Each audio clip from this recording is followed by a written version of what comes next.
নমস্কার, দ্য হিন্দু নিউজে আপনাকে স্বাগতম। আমরা আজকে শুনব হিন্দু শাস্ত্র পরিচয়। তো চলুন শুরু করা যাক। হিন্দু শাস্ত্র পরিচয়। উপনিষদ। হিন্দু শাস্ত্রে বেদের পরেই উপনিষদের স্থান। প্রকৃতপক্ষে উপনিষদ বেদই। বেদের জ্ঞানকাণ্ড বা শ্রেষ্ঠ অংশের নাম উপনিষদ বা বেদান্ত।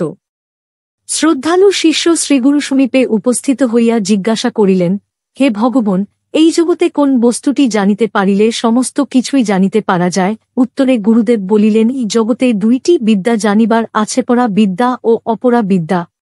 কস্মিন্নু ভগব বিজ্ঞাতে সর্বমিদং বিজ্ঞতং ভবতীতি। তস্মৈ হোবাচোদ্দে বিদ্যে বেদিতব্যে ইতি হস্ম য ব্রহ্মবিদ বদন্তি পরা চৈবাপরা চ। মুণ্ডক 1:1-3-4 অপরা বিদ্যা হইতেছে জাগতিক বিদ্যা, হা দ্বারা ঐহিক এবং পারলৌকিক কল্যাণ সাধিত হয়। আর পরা বিদ্যা তাহা ইহার দ্বারা অক্ষর পর ব্রহ্মের জ্ঞান হয়। খরত্ববিদ্যা হ্যামৃতং তু বিদ্যা। শ্বেতাশ্বতর 5:1। এই পরা বিদ্যা বা ব্রহ্মবিদ্যাই উপনিষদে ব্যাখ্যাত হইয়াছে। উপনিষদ শব্দের অর্থ ব্রহ্মবিদ্যা। অজ্ঞান নিবৃত্তি ও ব্রহ্মপ্রাপ্তির উপায় বলিয়া ইহার নাম উপনিষদ। উপনিষদ শব্দটি উপনি পূর্বক শব্দ ধাতু হইতে কি প্রত্যয় যোগে নিষ্পন্ন হইয়াছে। তন্মধ্যে উপ অর্থ সামীপ্য বা সত্তর, নি অর্থ নিশ্চয়, আর শব্দ ধাতুর অর্থ প্রাপ্তি ও শিথিলকরণ বা দূরীকরণ। সুতরাং উপনিষদ শব্দের ধাতুগত অর্থ, যে বিদ্যা সত্তর নিশ্চিতরূপে মুমুক্ষুগণকে ব্রহ্মপ্রাপ্তি ঘটায় অথবা সংসার বন্ধন নিশ্চিতরূপে শিথিল করে বা দূর করে, তাহাই উপনিষদ বা ব্রহ্মবিদ্যা। এই ব্রহ্মবিদ্যাই বেদের সার। এই জন্যই ইহার অপর নাম বেদান্ত। উপনিষদ শব্দের অর্থ ব্রহ্মবিদ্যা হইলেও বেদের সংহিতা ও ব্রাহ্মণ ভাগে অবস্থিত। অধিকাংশ উপনিষদই ব্রাহ্মণ ভাগের অন্তর্গত। সংহিতা ভাগে উপনিষদের সংখ্যা অতি অল্প। কেন, কঠ, মুণ্ডক প্রভৃতি অংশসমূহের যথানিয়মে আলোচনা ও তদনুরূপ সাধনের অভ্যাস করিলে ব্রহ্মজ্ঞান লাভ হয় বলিয়া এই সকল গ্রন্থকেও উপনিষদ বলা হইয়া থাকে। কাজেই উপনিষদ শব্দের মুখ্যার্থ ব্রহ্মবিদ্যা, আর গৌণার্থ হইলে গ্রন্থের সাহায্যে এই ব্রহ্মবিদ্যা লাভ হয়। প্রত্যেক শাস্ত্রেরই অধিকারী, বিষয়, সম্বন্ধ ও প্রয়োজন নির্দেশ করিতে হয়। ইহাদের পারিভাষিক নাম অনুবদ্ধ চতুষ্টয়। ঐহিক ও পারলৌকিক ভোগসুখে বিতৃষ্ণ মুমুক্ষু সাধকই উপনিষদ পাঠের অধিকারী। চরাচর জগতের সৃষ্টিস্থিতিলয় কারণ আত্মস্বরূপ পরব্রহ্মই উপনিষদের প্রতিপাদ্য বিষয়। উপনিষদ পরব্রহ্মের প্রতিপাদক বলিয়া পরব্রহ্মের সহিত উপনিষদের প্রতিপাদ্য সম্বন্ধ।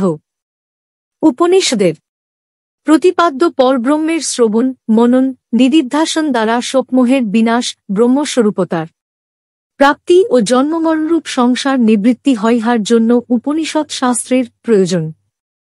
ভারত সেবাশ্রম সংঘের মহান প্রতিষ্ঠাতা যুগাচার্য শ্রীমৎ স্বামী প্রণবানন্দজি মহারাজ বলিয়াছেন, মানব জীবনের লক্ষ্য কি? মহামুক্তি, আত্মতত্ত্বোপলব্ধি। আর এই মহামুক্তি লাভের উপায় কি? ধর্ম কি? ত্যাগ, সংযম, সত্য, ব্রহ্মচর্য। এই মহামুক্তি লাভ অথবা আত্মতত্ত্ব উপলব্ধি কিরূপে করিতে হয়, উপনিষদে তাহা বিশদভাবে বলা হইয়াছে। সত্যেন লভ্যস্তপসা হভেশ আত্মা সমগ জ্ঞানেন ব্রহ্মচর্যন নিত্যম। মুণ্ডক 3:1-5। অর্থাৎ সেই আত্মজ্ঞান লাভ হয় বিচল সত্য, অবিরাম তপস্যা অর্থাৎ সংযম, মনশ্চেন্দ্রিয়ানাং চৈকাগ্রম তপ উচ্চতেমন ও ইন্দ্রিয় সমূহের যে সংযম বা একাগ্রতা, তাহাই প্রকৃত তপস্যা। অটুট ব্রহ্মচর্য এবং সম্যক জ্ঞান অর্থাৎ সদসৎ বিচার দ্বারা মন প্রাণে বৈরাগ্য বা ত্যাগভাব আনয়ন। এর দ্বারাই আত্মজ্ঞান লাভ বা আত্মতত্ত্বোপলব্ধি হয়। উপনিষদের সঠিক সংখ্যা নির্ণয় করা দুরূহ। উপনিষদ বহু আছে। বেদের প্রত্যেক শাখায় এক একখানি উপনিষদ আছে ধরিয়া লইলে উপনিষদের সংখ্যা দাঁড়ায় 1180। কারণ বেদের শাখা প্রশাখার সংখ্যা উহাই। বর্তমানে অধিকাংশ বিলুপ্ত। যজুর্বেদের অন্তর্গত মুক্তিকোপনিষদে 108 খানি উপনিষদের নাম পাওয়া যায়। বোম্বাইয়ের গুজরাটি প্রিন্টিং প্রেস থেকে প্রকাশিত উপনিষদ্বাক্য মহাকোশ নামক গ্রন্থে 239 খানি উপনিষদের শ্লোক পরিদৃষ্ট হয়। বিভিন্ন গ্রন্থে বিভিন্ন উপনিষদের নাম পাওয়া যায়।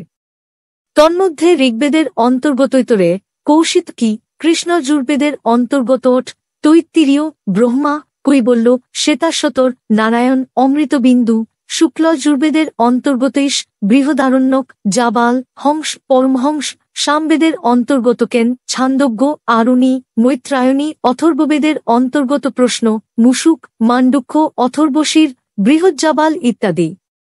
এই সকলের মধ্যে শ্রেষ্ঠ ও প্রামাণ্য উপনিষদ সম্ভবত এক একখানি। কারণ ভগবান শঙ্করাচার্য এই এক একখানি উপনিষদেরই ভাষ্য রচনা করিয়াছেন। এইগুলি হইলিশ কেন, কট, প্রশ্ন, মুণ্ডক, মান্ডুক্য, তৈত্তিরীয়, ঐতরে, শ্বেতাশ্বতর, বৃহদারণ্যক ও ছান্দোগ্য। যদিও ভগবান শঙ্করাচার্য তাঁহার রচিত বেদান্ত দর্শনের শারীরক ভাষ্যে এক চারখানি উপনিষদের বচন উদ্ধৃত করিয়াছেন। উপনিষদের বিষয় সহজে বোধগম্য হয় না, সেজন্য উহার অর্থ বিষয়ে সাধারণ লোকে বিভ্রান্ত হইতে পারে মনে করিয়া প্রাচীনকাল হইতে উহার অন্তর্নিহিত কথা প্রকাশ করিবার জন্য অনেক গ্রন্থ রচিত হইয়াছে। তন্মধ্যে ব্রহ্মসূত্র ও শ্রীমদ্ভগবদ্গীতাই সর্বাপেক্ষা প্রামাণিক ও সুপ্রসিদ্ধ। উপনিষদ, ব্রহ্মসূত্র ও গীতাই তিনটি শাস্ত্রকে একত্রে প্রস্থানত্রয় বলে। ইহারাই বেদান্ত দর্শনের ভিত্তি। তন্মধ্যে উপনিষদকে শ্রুতিপ্রস্থান, ব্রহ্মসূত্রকে ন্যায়প্রস্থান ও শ্রীমদ্ভগবদ্গীতাকে স্মৃতিপ্রস্থান বলে। কারণ ব্রহ্মসূত্রে একদিকে যেমন উপনিষদের প্রতিপাদ্য বিষয়সমূহ সূত্রাকারে গ্রথিত হইয়াছে, তেমনি অন্যদিকে পরমত খণ্ডনপূর্বক স্বীয়মত যুক্তি সহকারে প্রতিপাদিত হইয়াছে। এই জন্যই ব্রহ্মসূত্র ন্যায়প্রস্থান নামে পরিচিত। বেদের এক নাম শ্রুতি। বেদ ভিন্ন অন্যান্য ধর্মগ্রন্থগুলি বেদ বচনকে স্মরণ করিয়া ত্রিকালজ্ঞ ঋষিবৃন্দ রচনা করিয়াছেন, সেজন্য তাহাদিগকে স্মৃতি বলে। শ্রীমদ্ভগবদ্গীতা মহাভারতের অন্তর্গত এবং সকল উপনিষদের সার। এই মহাভারত মহর্ষি ব্যাসদেবের রচিত, সেজন্য শ্রীমদ্ভগবদ্গীতা স্মৃতিপ্রস্থান নামে পরিচিত। আর উপনিষদ বেদেরই অংশ বলিয়া ইহাকে শ্রুতিপ্রস্থান বলে। স্মৃতি অপেক্ষা শ্রুতির প্রামাণ্য প্রবলতর এবং মতান্তর ক্ষেত্রে শ্রুতির প্রমাণই গ্রাহ্য। শ্রুতির বিরোধে তু শ্রুতিরেব গরীয়সী। উপনিষদকে অবলম্বন করিয়া প্রধানত চারিটি মতবাদ উত্থিত হইয়াছে: দ্বৈত, বিশিষ্টাদ্বৈত, শুদ্ধাদ্বৈত ও দ্বৈত। তন্মধ্যে শঙ্করাচার্যের ভাষ্যে অদ্বৈতবাদ, রামানুজাচার্যের ভাষ্যে বিশিষ্টাদ্বৈতবাদ, বল্লভাচার্যের ভাষ্যে শুদ্ধাদ্বৈতবাদ এবং মধ্বাচার্যের ভাষ্যে দ্বৈতবাদ প্রতিষ্ঠিত। উপনিষদের মধ্যে প্রকরণভেদ থাকিলেও প্রতিপাদ্য বিষয়ে কোন সন্দেহের অবকাশ নাই। প্রকৃতপক্ষে সমগ্ররূপে না দেখিয়া প্রকরণ বিশেষের প্রতি অধিক দৃষ্টি দেওয়ায় প্রায় সকল মতই পক্ষপাতিত্বদোষে দুষ্ট হইয়াছে। কিন্তু সমগ্র দৃষ্টি প্রদানপূর্বক উপনিষদের বিষয়সমূহের যথাযোগ্য স্থান নির্দেশ করায় ভগবান শঙ্করাচার্যের অদ্বৈতমত সর্বশ্রেষ্ঠ স্থান অধিকার করিয়াছে। উপনিষদের সগুণ ব্রহ্ম, নির্গুণ ব্রহ্ম তথা জ্ঞান, ভক্তি, ক্ষম ও যোগের উপদেশ বিভিন্ন স্থানে আছে। যে মতে এই আপাতবিরুদ্ধ সর্বপ্রকার দৃষ্টিসমন্বয় করা হইয়াছে, তাহাই সর্বাধিক আদরণীয়। অদ্বৈতমত এই উদার ভাব অবলম্বন করিয়াছেন বলিয়া ভগবান শঙ্করাচার্য রচিত উপনিষদ ভাষ্য জগতে শীর্ষস্থান অধিকার করিয়াছে। তাহার ব্যাখ্যায় যে উপনিষদের সর্বশ্রেষ্ঠ ও সুসঙ্গত ব্যাখ্যা, এই বিষয়ে প্রাচ্য ও পাশ্চাত্য সকল পণ্ডিতগণই একমত। প্রকৃতপক্ষে উপনিষদসমূহের মধ্যে কোন বিরোধ নাই। এই ব্রহ্মবিদ্যা প্রাচীনকাল হইতে গুরুপরম্পরায় আগতিহা কাহারও মস্তিষ্ক প্রসূত নহে। সুতরাং সদ্গুরুকৃপা ও নির্দেশেই এই আপাত বিরোধের সমাধান সম্ভব। আচার্য শঙ্কর দেখাইয়াছেন যে সকল উপনিষদই এক বাক্যে জীব ও ব্রহ্মের একত্ব ও জগতের মিথ্যাত্ব প্রমাণ করিয়াছেন। শ্লোকার্জেন প্রবক্ষ্যামি যদুক্তম গ্রন্থকটিভি। শঙ্করাচার্য ব্রহ্মসত্যং জগস্মিথ্যা জীব ব্রহ্মৈব নাপর।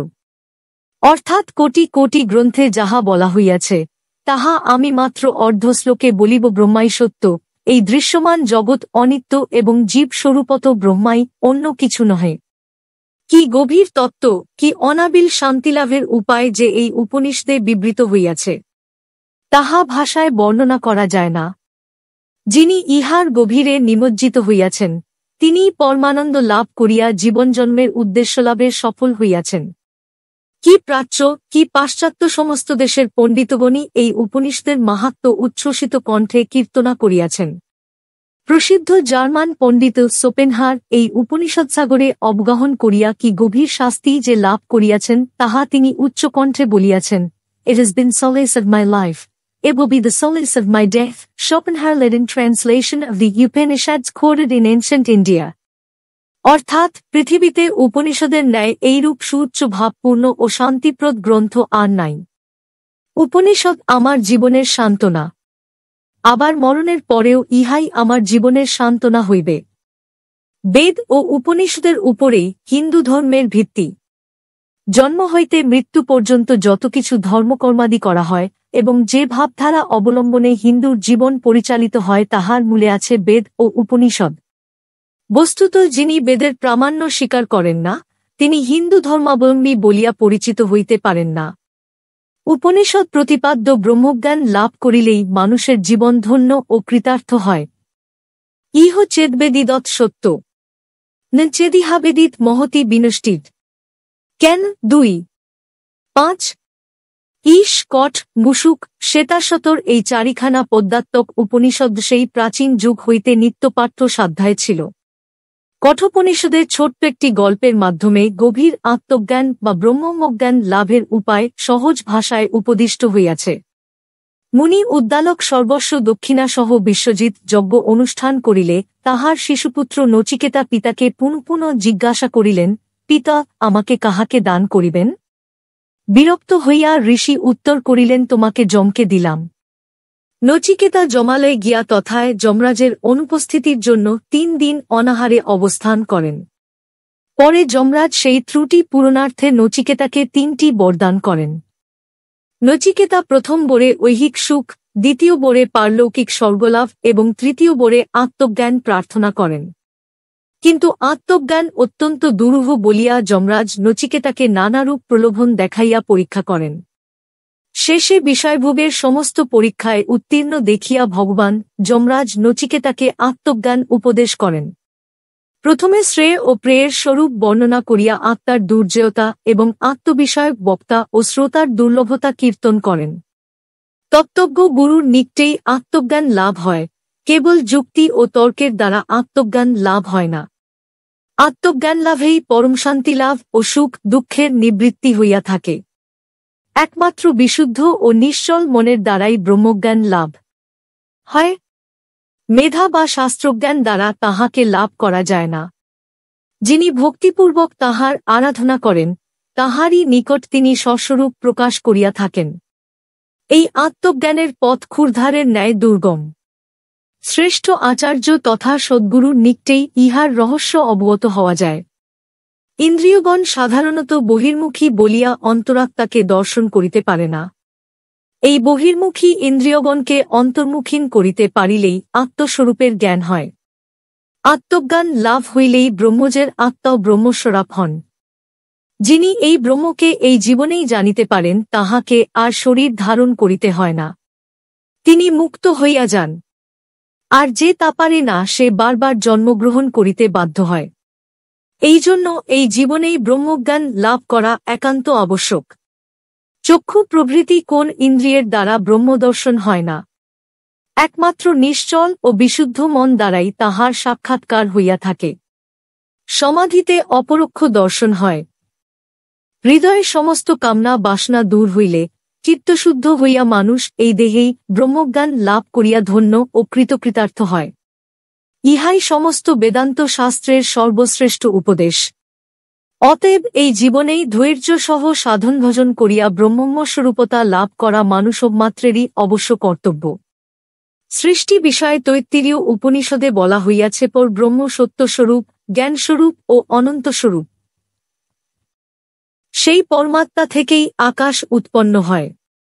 আকাশ হইতে বায়ু, বায়ু হইতে অগ্নি, অগ্নি হইতে জল, জল হইতে পৃথিবী, পৃথিবী হইতে অস্থি সমূহ, অস্থি সকল হইতে অন্ন এবং অন্ন হইতে মানুষ উৎপন্ন হয়।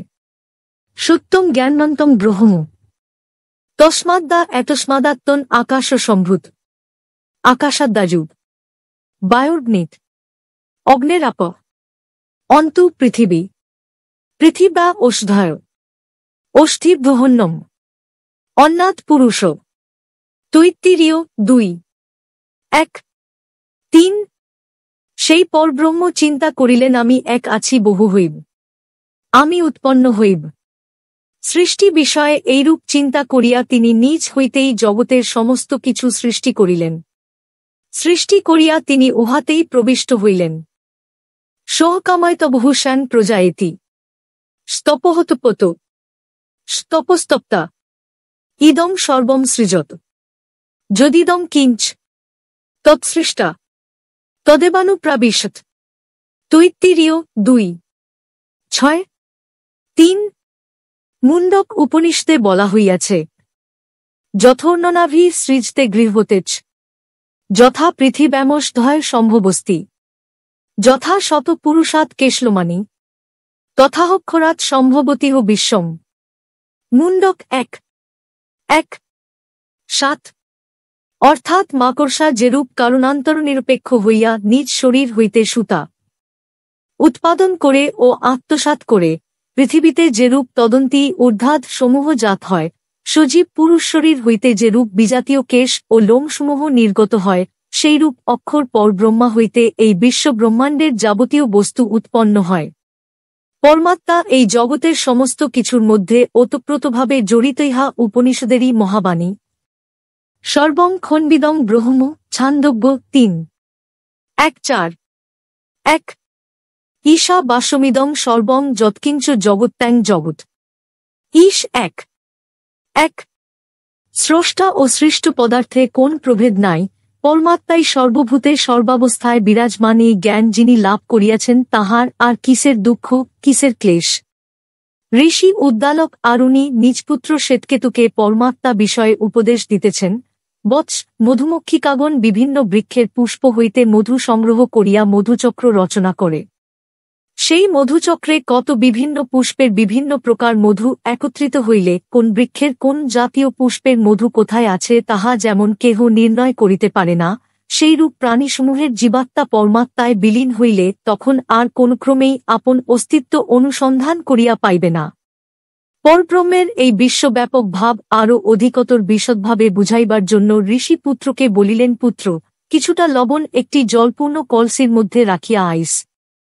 পরদিন তিনি পুনরায় পুত্রকে বলিলেন, সেই লবণ কলসি হইতে লইয়া আস।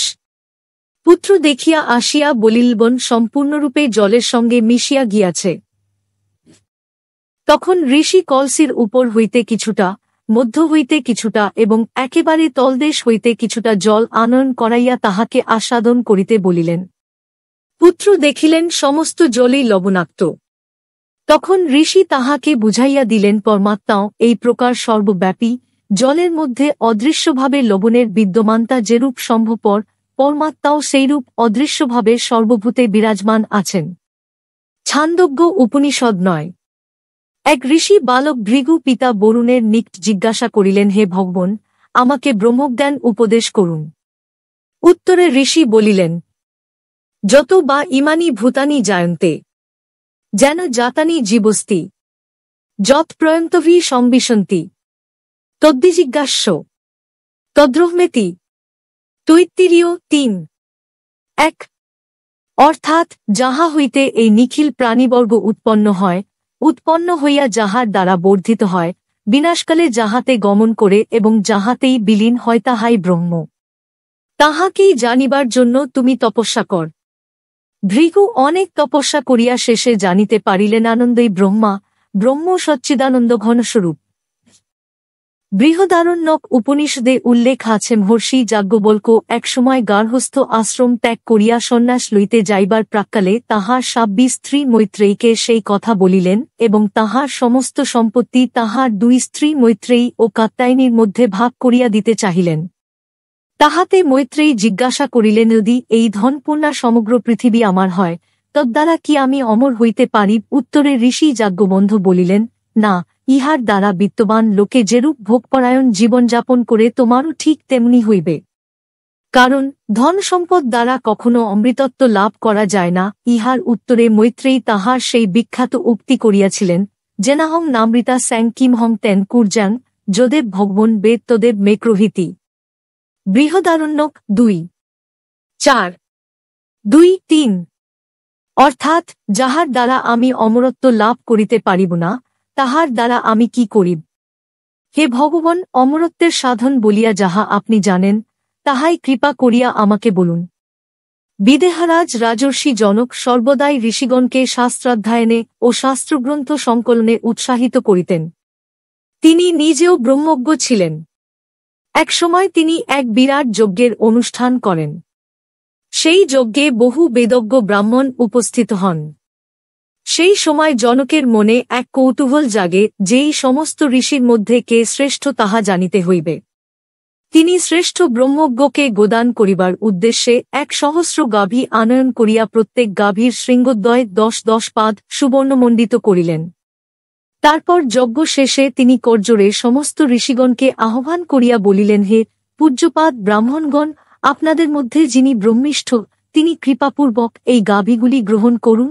এই কথা শুনিয়া সমস্ত ব্রাহ্মণমণ্ডলী কিছুক্ষণ নিস্তব্ধ রহিলেন। কেহই নিজেকে শ্রেষ্ঠ ব্রহ্মজ্ঞ বলিয়া প্রকাশ করিবার প্রবলতা দেখাইতে পারিলেন না।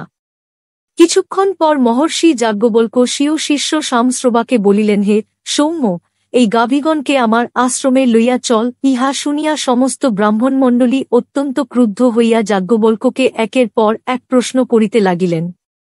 প্রথমে রাজর্ষি জনকের পুরোহিত অশ্বল অত্যন্ত উত্তেজিতভাবে বলিলেন, যাজ্ঞবল্ক্য, যাজ্ঞবন্ধ, তুমি নাকি ব্রহ্মিষ্ঠ? উত্তরে ঋষি যাজ্ঞবল্ক্য ধীর স্থিরভাবে বলিলেন, ব্রহ্মিষ্ঠের চরণে শতকোটি প্রণাম।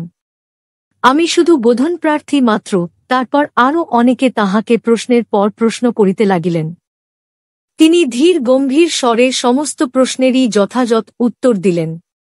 পরিশেষে সন্ন্যাসিনী গার্গী উঠিয়া তাহাকে কয়েকটি প্রশ্ন করিলেন। ঋষি যাজ্ঞবল্ক্য সেই প্রশ্নগুলিরও যথাযথ উত্তর দিয়া তাহাকে নিরস্ত করিলেন। এইভাবে সেদিন রাজর্ষি জনকের যজ্ঞসভায় যে মহাব্রহ্মবিচার হইয়াছিল, তাহাই বৃহদারণ্যক উপনিষদের এক বিশিষ্ট অংশরূপে পরিগণিত।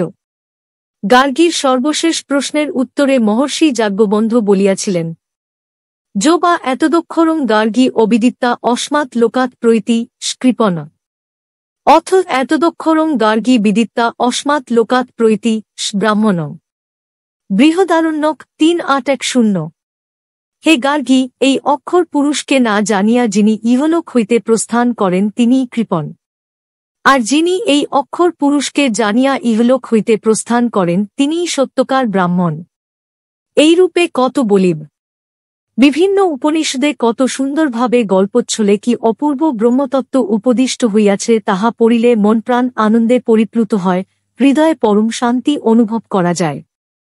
আমাদের ত্রিকালজ্ঞ আর্য ঋষিগণ সেই আনন্দস্বরূপ ব্রহ্মজ্ঞান লাভ করিয়া তারস্বরে সমস্ত বিশ্বমানবকে আহ্বান করিয়া বলিয়াছিলেন, শৃঙ্গস্তু বিশ্বে অমৃতস্য পুত্রা আজে ধামানি দিবানি তস্তু বেদাহমেতং পুরুষং মহাস্তং আদিত্যবর্ণং তমস পরস্তাৎ তমে বিদিতাহতি মৃত্যুমেতি নান্য পহে বিদ্যতে হয়।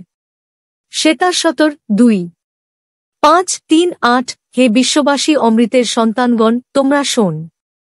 শুধু তাই নয়, হে দিব্য ধামবাসী স্বর্গের অমরবৃন্দ, তোমরাও শোন। আমি সেই মহান পুরুষকে জেনেছি, যিনি সমস্ত অজ্ঞানান্ধকারের অতীত ও দিব্যজ্যোতির্ময়। তাহাকে জানিলেই মাত্র এই মৃত্যুময় সংসার অতিক্রম করা যায়, ইহা ভিন্ন দ্বিতীয় কোন পথ নাই। এইভাবে উপদেশ দিয়া সর্বশেষে ঋষি বলিতেছেন, যস্য দেবে পরা ভক্তির্যথা দেবে তথা গুরু তস্যইতে কথিতা হ্যার্থা প্রকাশন্তে মহাত্মন। শ্বেতাশতর 6:2-3। অর্থাৎ যাহার দেবতার উপরম ভক্তি আছে এবং দেবতার উপর যেরূপ ভক্তি, শ্রীগুরুদেবের উপরেও সেইরূপ ভক্তি আছে, সেই মহাত্মার নিকটেই উপনিষদে উক্ত এই ব্রহ্মজ্ঞান প্রতিভাত হয়। চতুর্বেদে 4টি মূল উপদেশ আছে, তাহাদের বলে মহাবাক্য। এইগুলি হইল 1. প্রজ্ঞানং ব্রহ্মায়তরে 3:1-3 ঋগ্বেদ।